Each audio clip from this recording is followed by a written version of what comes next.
তোমরা ছেলেরা যারা বাবা 365 দিনে কোনোদিন নামাজ পড়ো না, তো তুমি সিদ্ধান্ত নিয়ে নিছো তুমি আল্লাহর নাফরমানির উপরে অটল।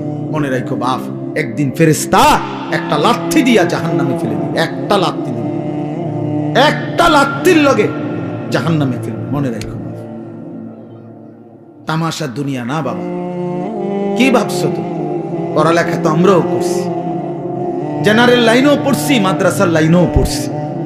যথেষ্ট পরিমাণ পড়ালেখা করেই এটা বুঝছি যে কবর আসলেই সত্য, জাহান্নাম সত্য, জান্নাত সত্য। সত্য পৃথিবীর সৃষ্টি থেকে নিয়ে আজ পর্যন্ত এত নবী, এত রাসূল, এত আউলিয়া, এত বুজুর্গ, এত আলেম, এত কিতাব, এত কিছু মিথ্যা হইতে পারে না। এত কিছু মিথ্যা হইতে পারে না। মিথ্যা এতদিন চলে না, মিথ্যা কথা এতদিন টিকে না। অতএব 1450 বছর থেকে আমাদের নবীর আমল থেকে প্রতিনিয়ত আল্লাহর কথা, কোরআনের কথা, আখিরাতের কথা, কবর হাসরের কথা বলা হচ্ছে, এগুলো মিথ্যা। তাহলে তাহলে কেন ভুলে গেলাম আল্লাহকে? এজন্য আমরা যদি সিদ্ধান্ত নেই যে আমরা আমাদের জীবন গঠন করব, আমি আল্লাহর দ্বীনের উপরে চলবো, তাহলে সম্ভব। সম্ভব কিনা বলেন? এই জন্য আন্তরিক হইতে হয়। এই কথাটা বুঝাইলাম, মনোযোগী হইতে হয়। আন্তরিকতা না দেখাইলে, মনোযোগ না দিলে, আপনি বিষয়টা দিলে উপলব্ধি করতে হবে যে আসলে আমার আল্লাহকে মানা দরকার, আমার রাসূল সাল্লাল্লাহু আলাইহি সাল্লামকে আমার মানা দরকার। আমার কবর আছে, আমার কবর হবেই হবে। আমার লগে সবাই না মরুক, আমি মরে যাব। আমার লগে সবাই একই সাথে মরে যাইতে হবে, এটা কোনো জরুরি? জরুরি কথা বলেন না কেন? এটা জরুরি বিষয়। আমরা সবাই একই দিনে মরতে হইব, তাইলে আমি তো মরে যাব, আমি তো মরেই যাব। হাসলেও মরে যাব, কাঁদলেও মরে যাব, সুখে থাকলেও মৃত্যু, দুঃখে থাকলেও মৃত্যু, অট্টালিকায় থাকলেও মৃত্যু, কুড়ে ঘরে থাকলেও কি মৃত্যু। মৃত্যু আমার হবেই হবে, আমাকে একা চলে যেতেই হবে, সবাইকে রেখে আমাকে একাই ফিরতে হবে আমার আপন ঘরে, আমার কবরে, আমার হাসরে। অতএব আমাকে যেহেতু ফিরতেই হবে, আমাকে যেহেতু বন্ধু যেতেই হবে, যেখানে আমাকে নিশ্চিত যেতে হবে, এর জন্য প্রস্তুতি নেওয়াই ভালো। এটাই বুদ্ধিমানের উচিত। আজ যদি এমন হইতো কোনো না কোনো কৌশলে আমি মৃত্যু থেকে বাঁচতে পারলাম, বা কেউ কেউ বাঁচছে, এটা তো ঠিক ছিল, আমি সেই লাইনে চেষ্টা করতাম। কিন্তু সেটা কোথায়? এই পৃথিবী কাউকে থাকতে দিছে কিনা বলেন না কেন? তো পৃথিবীর মনে করেন 1000 বছর বয়স্ক কোনো লোক পৃথিবীতে আছে যে আজ 1000 বছর যাবত তিনি মরে না? পৃথিবীতে 500 বছর যাবত কোনো লোক বেঁচে আছে এমন এখন আছে কেউ? তো তাহলে এই পৃথিবীর পুরাতন মানুষগুলোকে যেহেতু নিয়ে গেল, আমাকেও নিয়ে যাবে। এই জন্য কিশোর নওজোয়ান, এত অল্প বয়সে যদি চরিত্রহীন হয়ে যাও বাবা, বাকিটা হায়াত কি করবো? বলো ভাইয়া, 16 বছর বয়সে যদি এত নারী, এত ছবি, এত উলঙ্গ দৃশ্য, এত অস্থিরতা, এত অসভ্যতা, এত নোংরা কথাবার্তা, এত নোংরা জীবন, এত অল্প বয়সে যদি এতটা নষ্ট হয়ে যাও, পচে যাও, আহা বাপ, শেষ পর্যন্ত তোমার বয়স যখন হবে 60, 50, সেই পর্যন্ত তোমার হালাত কি হবে? কি হালাত হবে? হ্যাঁ, সন্ধ্যা না হইতেই যদি বিরিয়ানিটা পচে যায়, আর সেটা যদি পরের দিন দুপুর পর্যন্ত এখানে ঘরে থাকে, কি পরিমাণ দুর্গন্ধ চলে। পচা তো গেছে গতকাল সন্ধ্যাতে। তাইলে তুমি যুবক যদি 16 বছর বয়সেই নষ্ট হয়ে যাও, 60 বছর পর্যন্ত, 40 বছর পর্যন্ত তোমার হালাত কি হবে? এত অল্প বয়সে যদি এত নারী ছবি, এত অসভ্যতা, এত নোংরামি, এটাই যদি ভালো লাগে, আফসোসের বিষয়, আফসোসের বিষয় বাপ, আফসোসের। ভাবা উচিত। ছেলেরা তোমরাও ভাইবো বাবা, এত কম বয়সে এতটা নষ্ট হয়ে যাওয়া তো উচিত ছিল। আমাদের ছেলে পেলে, তোমরা অনেক ছেলে আছো, কোনদিন এক ওয়াক্ত নামাজ পড়ো না। আহা, মুসলমানের বাচ্চা এত নিকৃষ্ট কেমনে হল? এত বড় জন্তু জানোয়ার, এত বড় হাইওয়ান, এত বড় কুকুর বিড়াল কেমনে হইল? কেমনে? ওফ, কুরআনুল কারীমে আছে, আল্লাহ বলছে ওয়াত্তাবা হাওয়াহু ফামাসালুহু কামাসালিল কালব, মনের ইচ্ছা মতো যে চলে তার মনে যা চায় তাই যে করে, আল্লাহ বলছে তার উদাহরণ কামাসালিল কালব, কুত্তার মতো। কিসের মতো? কালব অর্থ কি কর, এদিকে ফিরে কুত্তার মতো। ফামাসালুহু কামাসালিল কালব, আল্লাহ পাক কোরআনে বলছে, সূরা আরাফের মধ্যে আছে। আল্লাহ বলছে নিজের মনে যা চায় তাই যে চলে, সে কুত্তার মতো। ওইটা কুত্তা। তাহলে মানুষের আর কোন, মুসলমান তো পরের কথা বেটা, তোর কোন মানুষের জাত তো না, তুই তো কোন মানুষের জাতে না, মানুষের তো কোন কিসিমের মধ্যে পড়ে। আল্লাহ কোরআনে বলছে ইন তাহমিল আলাইহি ইয়ালহাস আও তাতরুকহু ইয়ালহাস। আল্লাহ বলছে কুত্তার স্বভাব, তারে দৌড়ানি দিলেও জিব্বা লম্বা করে হাঁফায়, ছাড়া দিলেও জিব্বা লম্বা করে হাঁফায়। দেখছেন চাচা এরকম কুকুরে দেখেন দৌড়াইতে দৌড়াইতে জিব্বা বাইর করে এমন করে, দাঁড়ানো থাকলো জিব্বা লম্বা করে এমন করে হাঁফায়। কুত্তার স্বভাব, কুকুরের স্বভাব।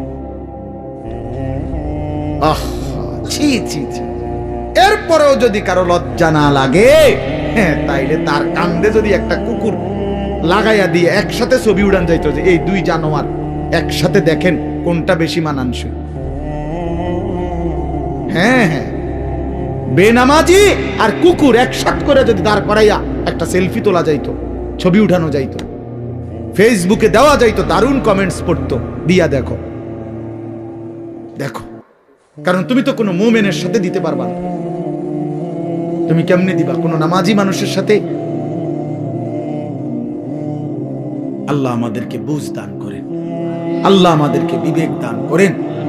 আমরা মনে করায় দিলাম, আমরা প্রতিদিন মনে করায় দিই, প্রতিদিন প্রতিদিন এই এক জিন্দগি, এই ঘুরাফেরা জিন্দগি, ঘুরাফেরা জিন্দগি, কभी আরশ पर कभी फरश पर, कभी उनके दर कभी दर बदर, गमे आशिकी तेरा शुक्रिया मैं कहां कहां से गुजर गया।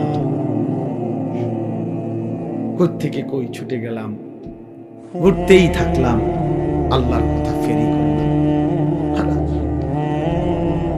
নজরুল হে, তার কত দাবি, এতটার ভিতরে আইতে হইব, এতক্ষণ ওয়াজ করতে হইব, এমনি কইতে হইব, আইয়া বইতে হইব, ভাত খাইতে হইব। বুঝলেন না, এখানে এখনো মাইক ধরতে দেয় না, এর দাবি দেওয়া শেষ। এই যে এখন দেখলেন না ঘোষণার পর, হে তো মহব্বতে বলে, কিন্তু আমি কিভাবে কি করতে পারি, আমি কি করতে পারি? কিছুই করা। এই মসজিদ, এই পড়া, এই মহল্লা আমার অনেক দীর্ঘদিনের আসা যায়, এত বেশি টাইম তো খুব কম জায়গায় আমি আসছি। এজন্য আল্লাহ তাআলা আপনাদের এই ভালোবাসা আমাদের সবাইকে কদর করার তৌফিক দান করুন। আমরা ইনশাআল্লাহ সিদ্ধান্ত নেই আমাদের জিন্দেগি সুন্দর করব, ঠিক আছে ইনশাআল্লাহ। আমি মানবই আল্লাহকে, গোটা মহল্লাবাসী বিড়ি খাক, আমি খাবো না। গোটা মহল্লাবাসী মিথ্যা বলুক, আমি বলবো না। গোটা মহল্লাবাসী হারামের উপরে পড়ে থাকুক, আমি যাব না।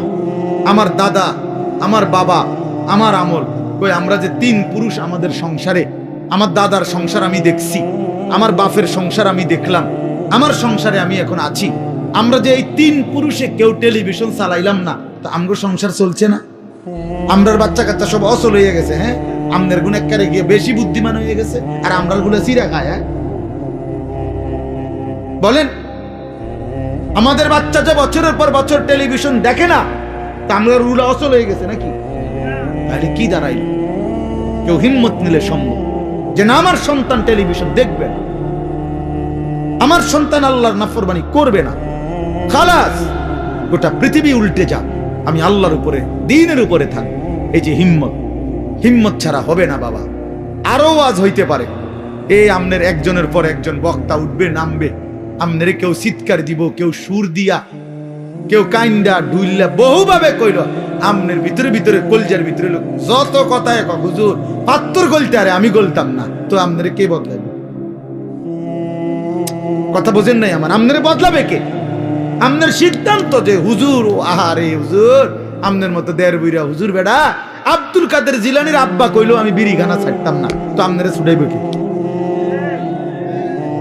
বাইজিদ বুস্তামি আইয়া কইলো আমি চা দোকানে টেলিভিশন দেখা বন্ধ করব না, তো আপনার বদলাবে কে? আপনি তো সিদ্ধান্ত নিছেন গুনার উপরে মজবুত, আল্লাহ তো বলছে ইমানের উপরে মজবুত হইতে, নবী তো বলছে আমলের উপরে মজবুত হইতে, আর আমরা নাফরমানির উপরে মজবুত। নাফরমানির উপর 30 বছর সুদ খায়, কি চাচা ছাড়তেন না? না ছাড়তাম না। আপনার ভাল লাগে নিচানো? না আমার ভাল লাগে না। আহা মুসলমান, গুনার উপরে অটল, গুনাহের উপরে অটল। প্রিয় ভাই শোনো ভাই, নবী সাল্লাল্লাহু আলাইহি সাল্লাম বলেন বুদ্ধিমান সে যে তার নিজের হিসাব করে এবং মৃত্যু পরবর্তীর জন্য আমল করে, সে বুদ্ধিমান। কোন নাফরমানকে তো দুনিয়া থাকতে দেয় নাই বাপ, শুধু শুধু আল্লাহকে নারাজ করে কি লাভ? নামাজ ছেড়ে দিয়ে আলাদা বেনিফিট কি? সুদ খাইয়া অভাব মিটে গেছে কার? কিস্তি লইয়া প্রয়োজন শেষ হইছে কার? আমি তো জিগাইছি বহুত জনের, বহু মানুষের। আমি তো ব্যক্তিগতভাবে কত মানুষের এখন একটু বেশি ব্যস্ত। আগে তো আমি এই রাত্রে বিরাতে চা দোকানদারের লগে বইতাম, কথা কইতাম, রাতের 1টা বাজে 1:30 বাজে মাহফিল থেকে আসার সময় কত মানুষের লগে কথা বলতাম, শুনতাম, জিগাইতাম।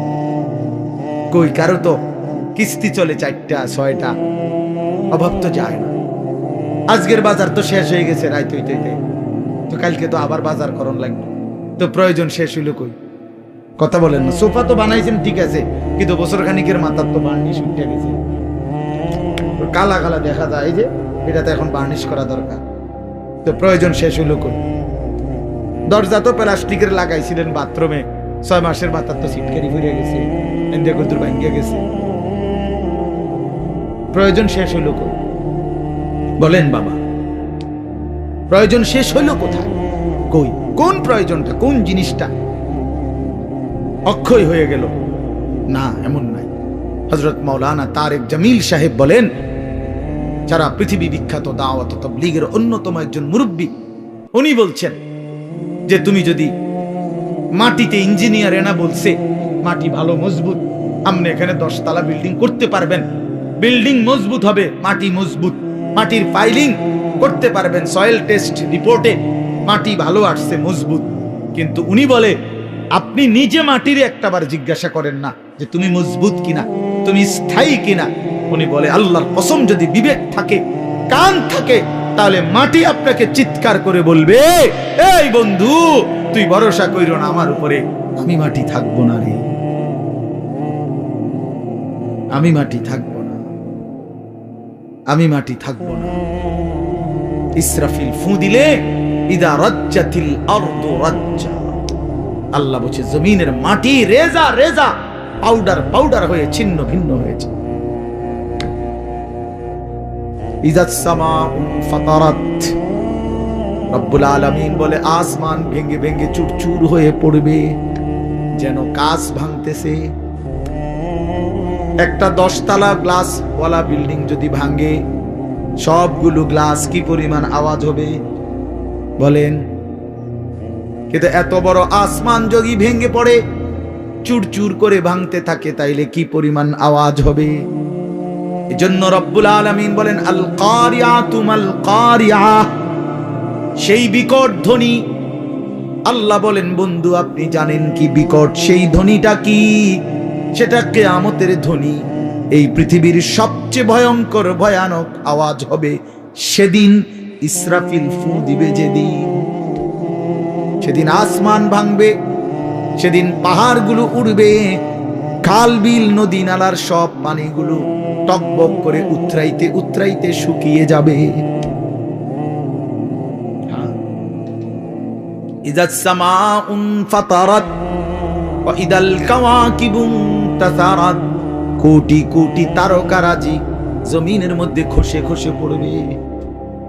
আমার হযরত আল্লামা মুফতি মুশতাকুর নবী সাহেব বলে যে ভেবে দেখেন তো, আমরা এখানে নিরিবিলি এখন মনোযোগ দিয়ে বসে আছি, হঠাৎ করে এই যে লাইটগুলো, এই শুধু এই লাইটটি একটা একটা করে ঠাস ঠাস করে ফাটতেছে, ভাঙতেছে মনে করেন নিজে নিজে।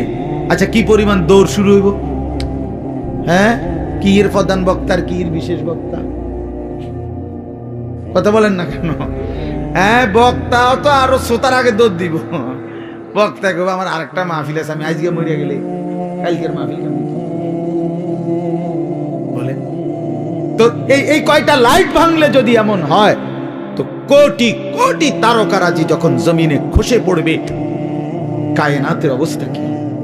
ওই সন্তান বলবে আজকে হাসরের ময়দানে আমি আমার বাবা মারে বেইজ্জতি কইরা তারপরে কবরে যাব, জাহান্নামে যাব। হ্যাঁ, কেমনে ছেড়ে দিলেন ছেলে? হ্যাঁ, পোলাগা এক ওয়াক্ত নামাজ পড়ে না, এবড়া মাথেও না, এবড়া বন খায়, বিড়ি খায়। হ্যাঁ, 16 বছরের 18 বছরের দামরা কোনদিন ফজরের নামাজ পড়ে না, এমন হাইওয়ানের জন্য এবড়া বইয়া বইয়া বিদেশে টেহা মিলায়, সুদে টাকা নেয়, কিস্তিতে টাকা নেয়। কিতাব কি বুঝাইতে চান?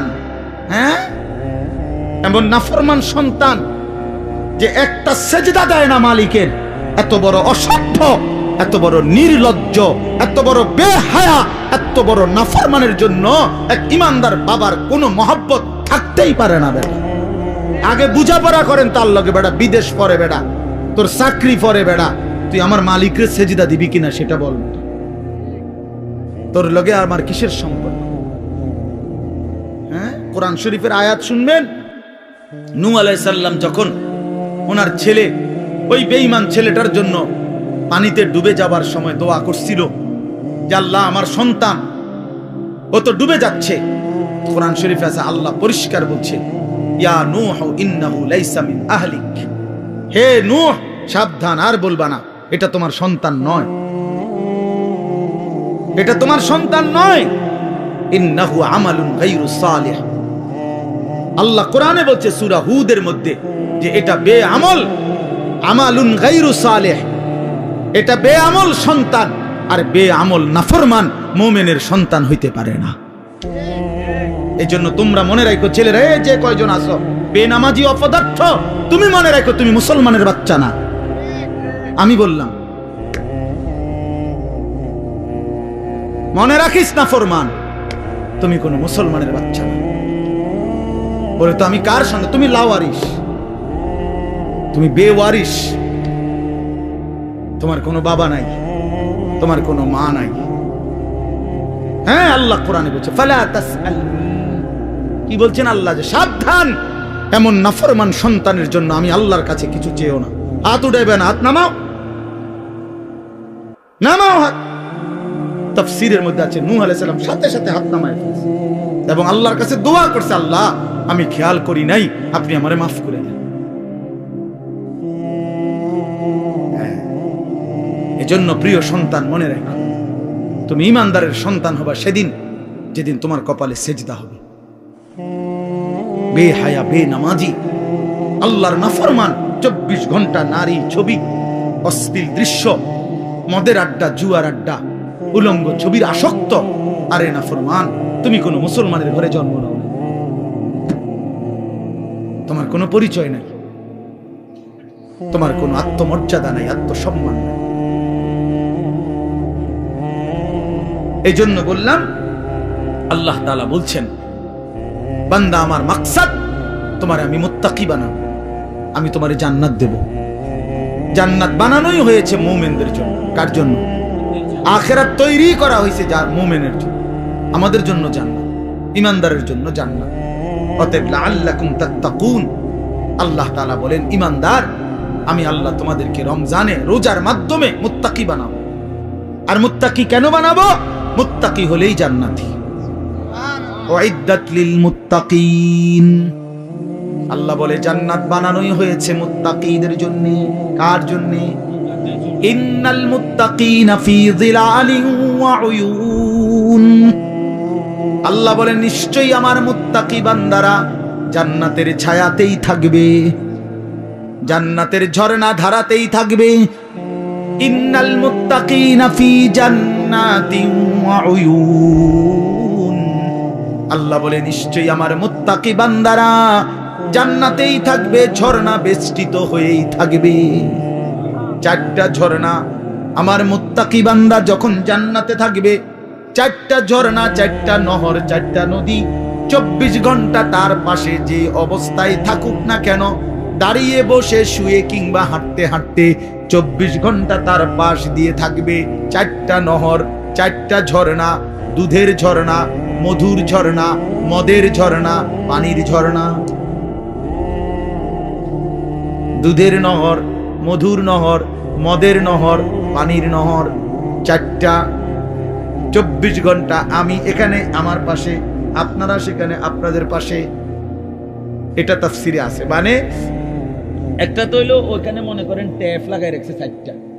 এই যে এটা দুধের ট্যাপ, ওটা লাগাইলে মধু, ওটা মদ, ওটা পানি, যারে লাগবো হেনতে নিলে পাইবেন, কোনো সময় বন্ধ হবে না। এটাও তো একটা সুখ, ভালো। কিন্তু এখানেও তো একটা কষ্ট আছে। কষ্টটা হইলো ওই পিছনের এবারা এখান পর্যন্ত আইতে আইতে তো কষ্ট হইবে, আইতে আইতে। তো জান্নাতে তো এর দূর কষ্ট হইবার কথা না।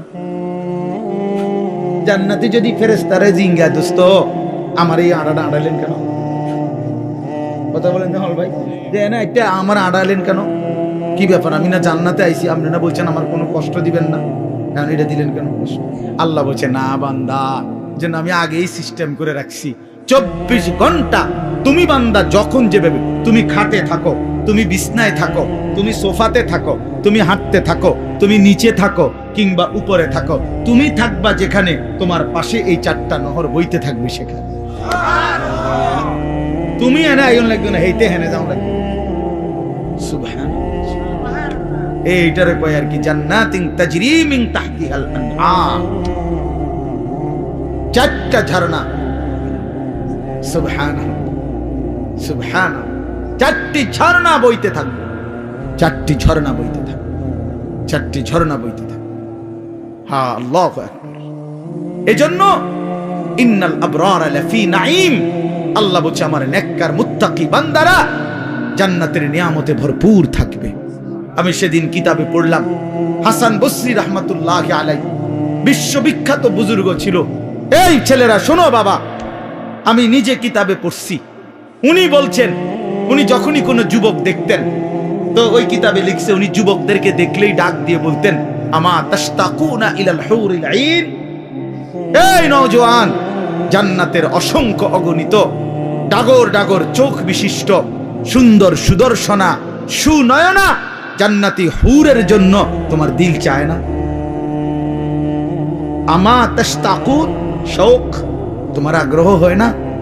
এই নর্তকী দেখো কেন, এই উলঙ্গ ছবি দেখো কেন? এই বাপ, সিনেমার ওই নর্তকী তোমারে কি দিবে?